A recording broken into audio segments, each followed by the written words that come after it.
Doing this job is going to be a very intricate process. That is quite a comment. What do you think an intricate process means? What does that mean, Simone?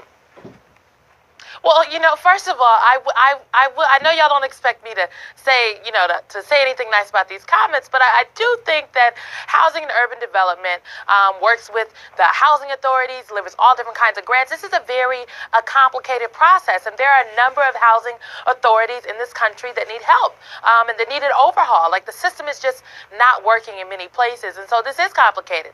I don't know if it's more complicated than brain surgery, but the state of housing in this country and the work that HUD does is really complicated, very important work. It's tedious, and I am not surprised that Secretary Carson, whom again probably was more suited for HHS, is having a difficult time, maybe if you will, wrapping his brain around all the stuff that really goes on over at HUD. Is he over his head, do you think, Jason?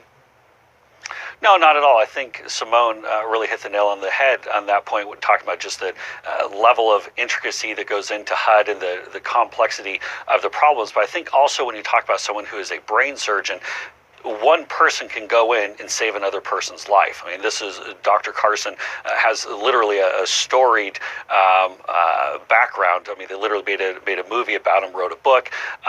But when you talk about HUD, that problem, that Gordian knot is so complex that one person can't go in and solve it all by themselves. And it's tough. I mean, there's a reason why HUD is usually not a desired place to go as far as the pick of the So you're confirming that he is in over his head? Is that what you're saying? Yes, he's in over his head? No, not at all. I'm saying that when you get there, it's very tough. I mean, it is tough to go and try to reform something as complex as HUD. I think that's what you're saying, that he's in over his head. Literally, when you have someone who's literally a brain surgeon.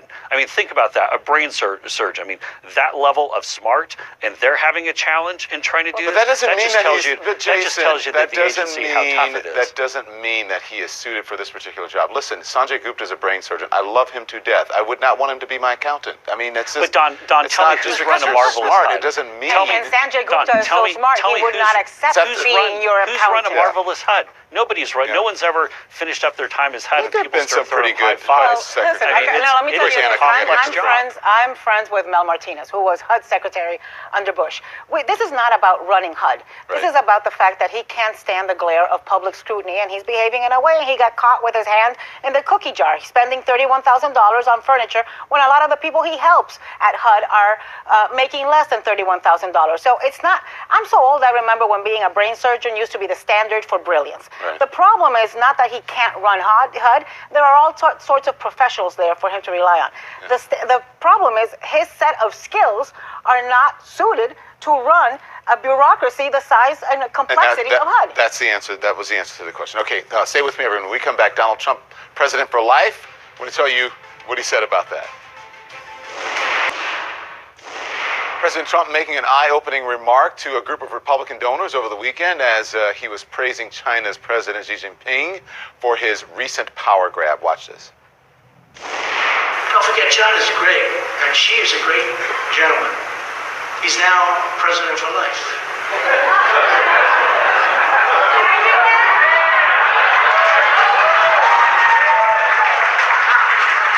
President for life. No, he's great. Look, he was able to do that. I think it's great. Maybe we'll have to give that a shot someday. Back with me now, Anna, Jason, and Simone. Does he know what it means of president for life, as China, and how China's president got that job as president for life? Look, what does he know about China? I don't know. Do I think this was a joke, him playing to the choir, him playing to his base and his supporters? I do think it was a joke. That being said, had Barack Obama made the same joke, I mean, many Republicans would be up in arms in defense of the Republic. So, with Donald Trump, I think I think we've got to be realistic and kind of rational about what's a joke and what's not a joke. This was obviously in the context of joke. This was his gridiron ones were a little better, I think. The self-deprecating ones are a little better than the I want to be a lifetime dictator ones. Simone, you sound pained. What's going on? Yeah, I do sound pain because, I think that a lot of people, for instance, thought Donald Trump was joking about the wall, and he clearly was not. There are a number of things that have come out of this president's mouth that may seem in jest, but he is, in fact, serious, or at least giving it some type of thought, or has pondered the idea. So while, yes, at the Gridiron dinner, Donald Trump made a number of jokes that, in my opinion, were actually kind of funny. You had to laugh to keep from crying because they were so true about what is happening in his administration. Jared Kushner, they were late because Jared Kushner couldn't get through security.